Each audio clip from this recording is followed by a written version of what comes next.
یەکێتی و شاسوار ئەمڕۆ چیان کرد؟ چارەنووسی کابینەی دەیەمی حکوومەتی هەرێم.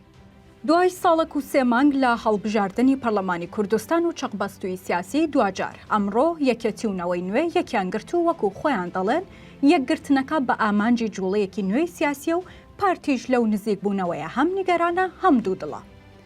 دوای 6 مانگ زیندانیکردن لە یەکەم ڕۆژی ئازادکردنیدا شاسوار گوتی کە ئەو بەنیازە کورسیەکانی ڕادستی یەکێتی نیشتمانی بکات و وەکو ئەو گوتی بەرەی دژە پارتی پێک دەهێن و دەیانەوێت هاوسەنگی هێز بگەڕێنەوە بۆ کوردستان.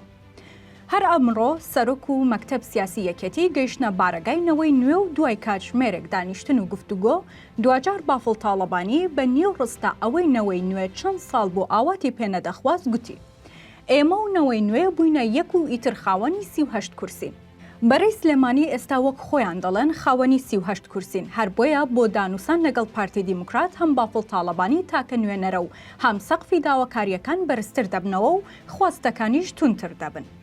هەرچی پارتی دیموکراتی کوردستان و هاوپەیمانیەکەیەتی کە خاوەنی 48 کورسین بەنیاز نین هەروە سادە و ئاسان بدەن بەدەستەوە و دەڵێن بەپێی ئیستحقاقی ئینتخابی هەر کەسە و بەشی خۆی پێدەدرێت نەک بە منافەسەی سیاسی و کێبڕکێ حیزبی. پارتی یەکێتی لە ماوەی 1 ساڵدا 18 جار کۆبوونەتەوە و لەو ماوەیەدا و لە هەموو کۆبوونەوەکاندا نەگەیشتونەتە هیچ ڕێککەوتنێک و ئەم جوڵە نوێیەش پێناچێت نەک گۆڕانکاری نوێ دروست بکەن بەڵکو پێدەچێت پرسەکە بە تەواوی بباتە سووڕی چەقبەستووی تەواوەتی.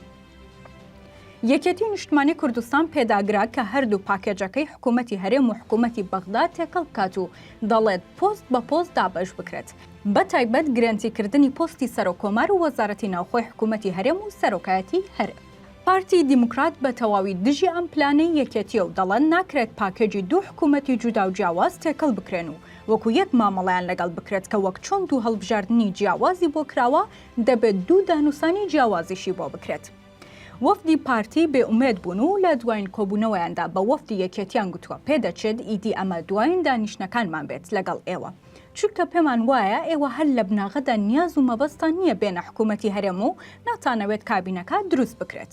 قۆناغی داهاتوو قۆناغی تەواو هەستیار دەبن و پرسی هەردوو حکوومەت و یەکگرتنی یەکێتی و نەوەی نوێژ هێندەی تر ئەم دۆخە ڕۆ و چەقبەستن دەبن.